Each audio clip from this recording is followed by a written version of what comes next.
Welcome to GED Mastery. Here's a math practice test. There's two ways to take this test.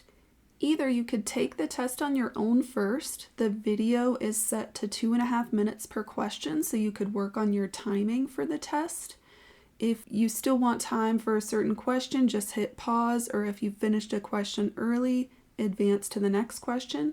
Write all your answers on a sheet of paper, and then at the end of the test, check your answers and then skip to the question you need an explanation for in the description. Or you could just skip to the explanation section right away if you want to do the test with me. Your choice. If you want to take the test on your own first, just keep it rolling.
All right, you finished your test. Check your answers. If you want to go over any of these answers, just look at the description and skip to the answer explanation for that question.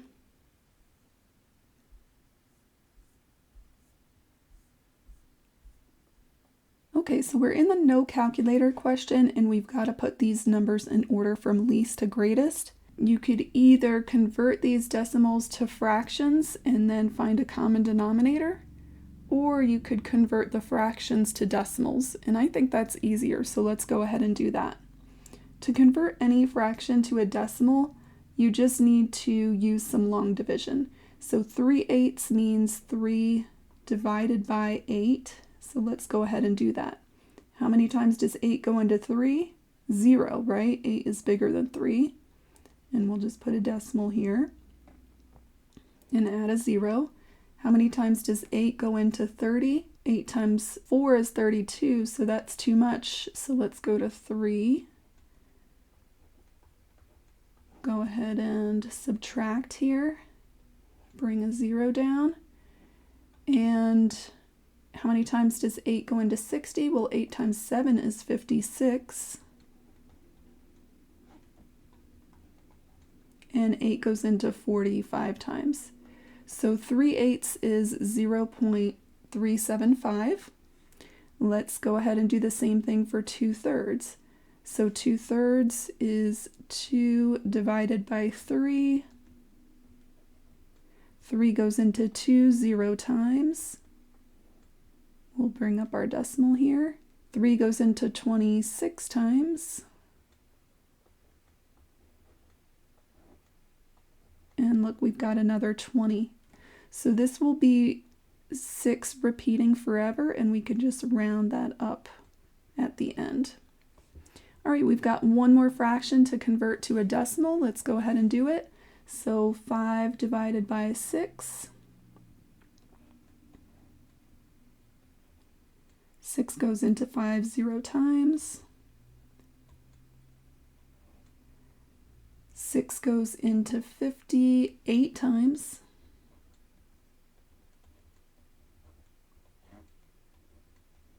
6 goes into 23 times.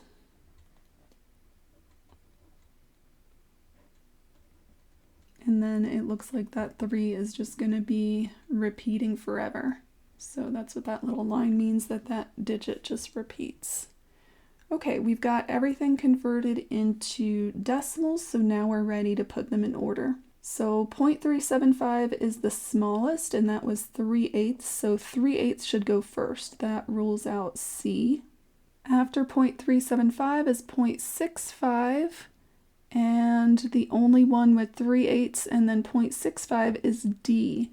And let's just confirm the rest. So we've got 0.375, which is 3/8, and then 0.65. Next is 0.667, which is 2/3. And then 0.8 would come next, and finally 0.83, which is 5/6, is the biggest number. So D is our correct answer. Okay, it says evaluate, and we have the square root of 87. Since we can't use the calculator, let's do some of the square roots that we do know. So we know that the square root of 64 is 8. We know that the square root of 81 is 9. And we know that the square root of 100 is 10. The square root of 87 is between the square root of 81 and the square root of 100, so our answer must be between 9 and 10. So we'll choose D. Evaluate. Okay, so we have an order of operations question, and remember you can use PEMDAS for order of operations if you want. So we're going to do what's inside the parentheses first, then deal with any exponents, multiply, divide, and then add and subtract. So let's do what's inside these parentheses first. We've got 1 minus 4. So let's just rewrite everything else. 1 minus 4 is -3. And then we'll just rewrite the rest of this here. Okay, there's nothing else to do inside of the parentheses, so we're done with that. There's no exponents. And now we'll go on to the multiply and divide step. So any multiplication or division we can just do going from left to right. And we do have to divide here. So -3 divided by -3 is just 1. Anything divided by itself is 1. So I'm going to rewrite that whole part as just 1. And my last step is to add or subtract. So 8 plus 1 is 9. My answer is B. Simplify 5 times 2x minus 3y. So here I've got to distribute. And I've got to distribute to both terms inside the parentheses. So let's do 5 times 2x first. That's 10x. And then minus 5 times 3y is 15y. And I can't combine these terms because I have different variables, so that's my answer, and I'll just leave it like that. Solve for x. Okay, let's go ahead and do it. My first step to get the x term alone is to add 5 to both sides of the equal sign.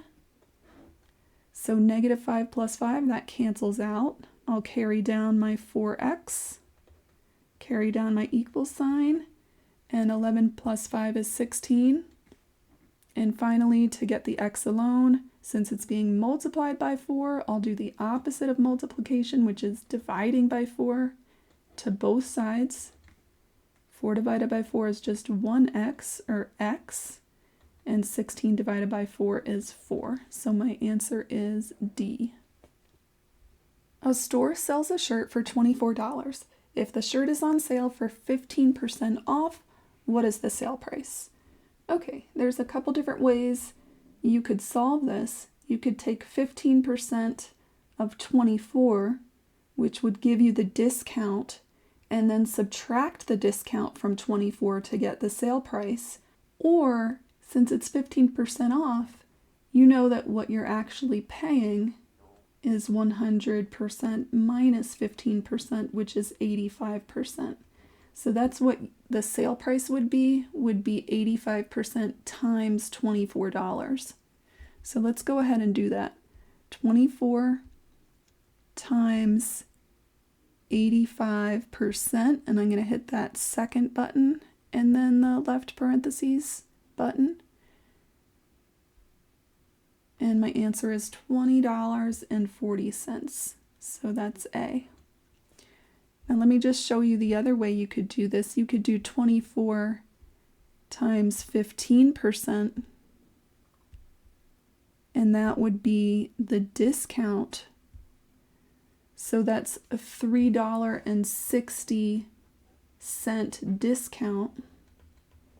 And then you could go ahead and subtract that from 24. So 24 minus 360 gives you the same answer, $20.40. But multiplying it by 85% just saves you a little bit of time. The coordinates of point X are 2, 3. Show the location of point X on the grid. So I know when they give me a set of coordinates like that the X always comes first and then the Y. Just like in alphabetical order, X, Y, Z, X comes first. So remember that we're always doing the X coordinate first. So to plot this point, I'm going to go over 2 on the X axis, and then I'm going to go up 3 on the Y axis. So 1, 2, 3, and there's my point. What is the value of y for the equation y equals x squared minus 5x plus 2 if x equals -3? So we're going to substitute in -3 for x in this equation. And let's write it out before we do anything else. I'm going to put parentheses around this because it's a negative, and that will help on the calculator.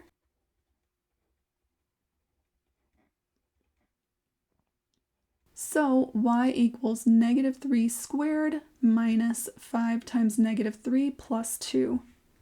Okay, you could either just enter this whole thing in your calculator like so, or you could go ahead and do each individual part. So -3 times -3 is positive 9. And that's why it's important to have those parentheses there, because if you entered it into your calculator like this, it would square the 3 first and then add the negative sign afterward, so it would give you negative 9 instead of positive 9. So those parentheses, if you're going to enter it in the calculator, are really important. Negative 5 times negative 3 is positive 15, and then plus 2. So 9 plus 15 is 24, plus 2 is 26. There are red and yellow jelly beans in a bowl. The ratio of red to yellow jelly beans is 5 to 3. The total number of jelly beans is 80. How many red jelly beans are there? Okay, we could do this problem a couple of ways. One way we could do it is to use this ratio to make a part over whole fraction. So if the ratio of red to yellow jelly beans is 5 to 3, the ratio of red jelly beans to the total number of jelly beans is 5 to 8, right? And so if the total number of actual jelly beans is 80, we can kind of set up a proportion here. And it's really easy to see that we're just multiplying this by 10 to get the new number on the right. So if there's a 5 to 8 ratio of red jelly beans to the total, then there would be 50 red jelly beans in a total of 80 jelly beans. So our answer is C. Find the solutions. So we have a quadratic here, and I know that because of the x squared. And I'm going to show you two different ways to do this. The first is by factoring. And when we factor, since there's just an x squared there, I'm going to start each of these sets of parentheses with just an x. And then I'm going to look at my last term here, negative 12. So I want to find all of the pairs of numbers that multiply to get negative 12. In other words, all of the factors of negative 12. So I know I could do 1 times negative 12, or negative 1 times 12. I could do 2 times negative 6, or negative 2 times 6. I could do 3 times negative 4, or negative 3 times 4. All right, now I need to look at my middle term. It's negative x, in other words, that's negative 1x. So I want the factors that add up to negative 1. These don't, these don't, these don't, and these don't. Now these all add up to either 1 or negative 1, but I definitely want the negative 1. So negative 3 plus 4 is positive 1, and that leaves me with 3 and negative 4. So I'm going to go ahead and put those in the parentheses, positive 3 and negative 4. And now I'm almost there, but I have one more step. I'm going to set each of the expressions inside of the parentheses equal to 0 and then solve. Because they don't just want me to factor, they want the solutions. So for this one, I could subtract 3 from both sides of the equal sign. This cancels out, and I have x equals negative 3. And for this one, I can add 4 to both sides to get the x alone. This cancels out, and I'm left with x equals 4. So those are my two solutions, negative 3 and 4, so my answer is B. Now another way I could do this problem if I didn't remember how to factor is to just substitute each of these possible solutions in for x and then see if I get a true number statement. So let's try it with 3. So instead of x, I'll put 3. So 3 squared minus 3 minus 12 equals 0. 3 squared is 9, and I'll just write everything else down. 9 minus 3 is 6. And 6 minus 12 is negative 6. Does negative 6 equal 0? No. That is not a true number statement, so I know that my answer is not A. Let's just try it for the first number in B. and see what happens when it does work out. So instead of x, I'll write 4. So 4 squared minus 4 minus 12 equals 0. 16 minus 4 minus 12 equals 0. 16 minus 4 is 12. And 12 minus 12 is equal to 0, right? 12 minus 12 is 0, and 0 is equal to 0. So that checks out. So I know that the first part of B is correct. And I could do it with the second one as well, just to verify that. So that's another way to do this problem. If 3 pens cost $4, how much would 9 pens cost? So 3 pens costs $4, just like 9 pens costs X dollars. So I'm setting up a proportion here to solve this problem. I'm going to go ahead and cross multiply. So 3 times X is 3X. 9 times 4 is 36.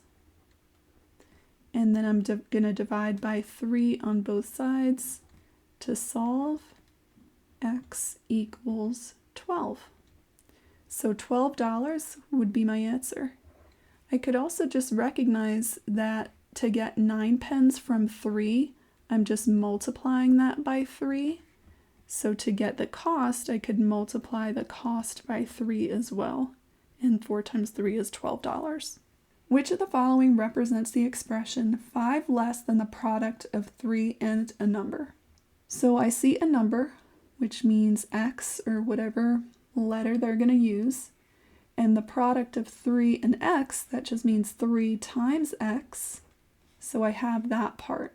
So I have the product of 3 and a number already done. Now I need 5 less than that. If you want 5 less than something, you're going to subtract 5 from that. So this is my answer. Solve. And they give us an inequality. So let's go ahead and do it. My first step is to add 4 to both sides. So this cancels out. Negative 4 plus 4 is just 0. I'll carry down my 4n, carry down my less than or equal to sign, and 16 plus 4 is 20. My last step to get that variable alone is to divide by the number in front of it. So this cancels out, and I've got n is less than or equal to 5. So my answer is B. Draw the graph of the equation y equals 2x minus 5. So I'm going to start with the minus 5 part, which is the y-intercept. So I'm going to go from my origin here and count down on the y-axis 5. 1, 2, 3, 4, 5.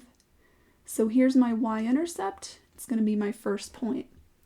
Then I'm going to use the slope. My slope is 2, and I can think about that as 2 over 1.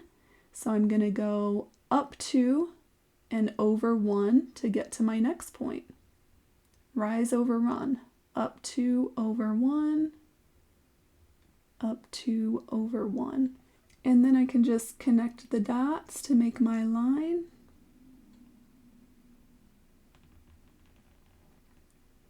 And there we go. What is the equation of the line that goes through the points 3, 10, and 5, 6? My first step is to find the slope, and we can use the slope formula for that. So I'm going to label these points. This is x1, y1, and this is x2, y2. Now remember, you have the slope formula on the formula sheet that they're going to give you on the test, so you don't have to memorize it. But it's y2 minus y1 over x2 minus x1. So let's go ahead and do that. Y2 is 6 minus y1 is 10 over x2, 5 minus x1, 3. 6 minus 10 is negative 4, and 5 minus 3 is 2. And negative 4 divided by 2 is negative 2. So that's our slope. And we also have the slope-intercept form of the equation on our formula sheet. It's y equals mx plus b, and we just found the m, so let's just go ahead and put that in there. So y equals negative 2x plus b. At this point, we could take either 0.1 or 0.2 and substitute the x and y values in there to find b. So let's just use 0.1. It doesn't matter which one we use. So instead of y, we'll put 10. And instead of x, we'll put 3. So that gives us 10 equals negative 6 plus b. And our last step to get that b alone would be to add 6 to both sides. That cancels out, and we get b equals 10 plus 6 is 16. So now that we have our b, we can go ahead and substitute that value back into this equation here, and then we'll get our equation of the line. So y equals negative 2x plus 16. And that's our answer, B. A 9-foot flagpole casts a 12-foot shadow along the ground. How far is it from the top of the pole to the end of the shadow? Okay, it looks like we've got to draw a picture here. So we've got a 9-foot flagpole, and it's casting a shadow along the ground that's 12 feet. And they want to know the distance from the top of the pole to the end of the shadow. So we've got a triangle here, and we're missing one side. And that calls for the Pythagorean theorem. Remember, that's a squared plus b squared equals c squared, and that's also on your formula sheet. C is always the hypotenuse, which is the longest side of the triangle, and it's the side across from the right angle. So we are missing the hypotenuse, so we'll go ahead and substitute in everything else in the formula. So we've got 9 squared plus 12 squared equals c squared. 9 squared is 81, 12 squared is 144, and 81 plus 144 is 225.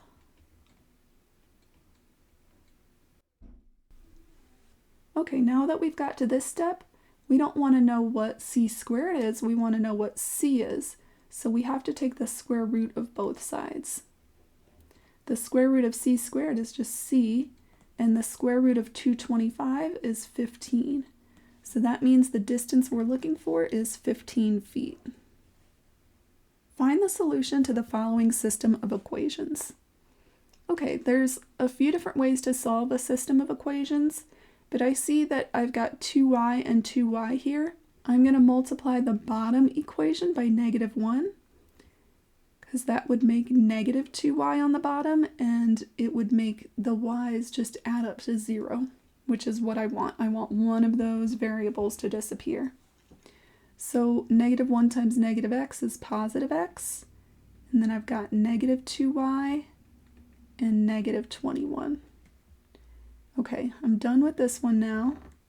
And now I'm just going to go ahead and add up the equations. So 7x plus x is 8x.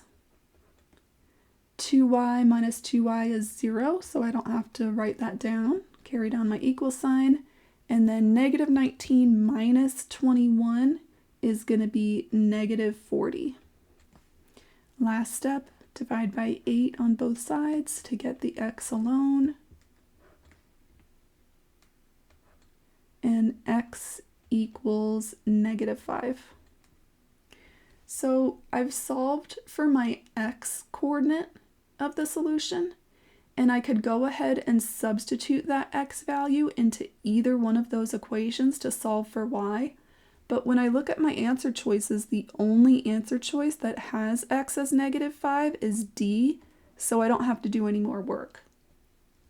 Which of the following is not a function? So I'm going to use the vertical line test here. If I put a vertical line and move it across the graph, If it only touches the graph at one point, it is a function. So A is a function, B is also a function, C is also a function, but when I get to D, I see that the graph touches my line at 2 points here. So that means that's not a function. So my answer is going to be D. Simplify the expression. Okay, let's go ahead and do this. We've got some distributing to do. So 4 times x is 4x, plus 4 times 2 is 8, minus 3 times x is negative 3x, minus 3, negative 3 times negative 5 is positive 15. Let's combine like terms now. I've got 4x minus 3x, which is just x, and I've got 8 plus 15, which is 23. So my answer is B. If a coin is tossed 3 times, what is the probability of getting 3 tails? Okay, so there's a 50-50 chance of getting heads or tails anytime. So the probability of getting tails once is 1/2. If you want the probability of 2 or 3 or more events in a row, you just have to multiply all those events together. So the probability of getting tails each time is 1/2. So we're going to have to do 1/2 times 1/2 times 1/2. And we could just multiply across the top and bottom. 1 times 1 times 1 is 1. 2 times 2 is 4 times 2 is 8. So the probability of getting 3 tails in a row is 1/8. C. A homeowner wants to make a lawn. To seed a new lawn, you need 4 pounds of grass seed per 1,000 square feet. How many pounds does he need for the lawn shown below? So the first step is to get the area of this irregular shape below. And we can do that by dividing it into 2 shapes. We kind of have 2 rectangles here. So our first one is 60 feet by, we don't know how many feet. But if it's 120 feet from here to here and 50 feet from here to here, then this would be 120 minus 50, which is 70 feet. And 60 times 70 is 4,200. And then we need to find the area of this part of the shape. We've got 50 feet this way, but we need to find how many feet it is from here to here. So if it's 40 feet from here to here, and if it's 60 feet from here to here, then this length will be 60 minus 40, which is 20. And 50 times 20 is 1,000. So I've got 4,200 square feet plus 1,000 square feet, which is 5,200 square feet. And I know that for 1,000 square feet, I need 4 pounds. And 5,200 is about 5 times bigger than that.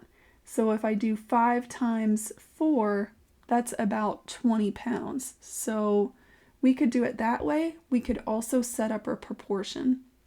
So we want a certain number of pounds for 5,200 square feet, and that's going to be in the same ratio as they gave us, 4 pounds for 1,000 square feet. And we could go ahead and cross multiply that and solve. So 1,000 times x is 1,000x. And 5,200 times 4 is 20,800. And then I could divide both sides by 1,000 to solve. That cancels out. So x, the number of pounds, is going to be 20.8.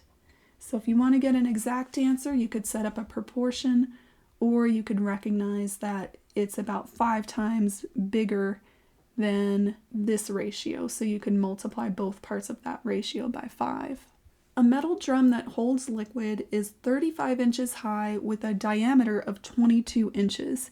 If you needed to store 2,500 gallons of liquid, how many drums would you need? and they tell us that 1 gallon is 231 cubic inches. I've got a drum something like this, and they give us the diameter of 22 inches. But if you look at your formula sheet, you'll see that the volume, and this is a cylinder, right? The volume of a cylinder is pi r squared h. You don't have to memorize that. That's on the formula sheet you get for the test. So they give us a diameter, but we need a radius. So the radius is always half of the diameter, so we're going to use 11. So the volume of one drum is pi times 11 squared times the height, which is 35. So let's go ahead and put that in the calculator. I used pi, the pi button, because it's not rounded, and I got 13,304.6 cubic inches. So I need to store 2,500 gallons of liquid. Let's figure out how many cubic inches of liquid that would be. So 2,500 gallons, and I'm going to multiply that by the conversion. Since I'm starting with gallons, the gallon part of this conversion will go on the bottom. So 1 gallon to 231 cubic inches, or inches cubed. So my gallons cancel out, and 2,500 times 231 is a big number, 5,775, and that's cubic inches. So that's how much liquid I have, and this is how much one drum holds. So let's go ahead and divide this by 13,304.6 and see how many drums we need altogether. So that cubic inches will cancel out, and let's see what we get. So I got 43.4. How many drums would I need? Well, if I needed 43.4 drums, I can't have 0.4 drums, so I would just need to round that up to 44 drums. Even if it was 43.1 drums, I would still need a little bit more than 43 drums, and the only way to do that is to have one more drum. So 44 drums is my answer. Using the table, find the slope of the line. y2 minus y1 over x2 minus x1.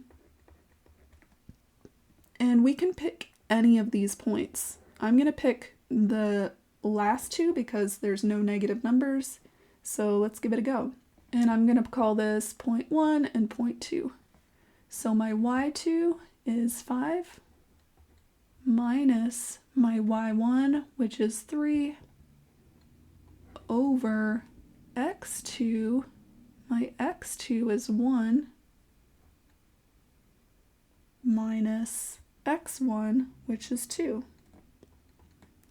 So 5 minus 3 is 2, and 1 minus 2 is negative 1. So my slope is negative 2, which is D.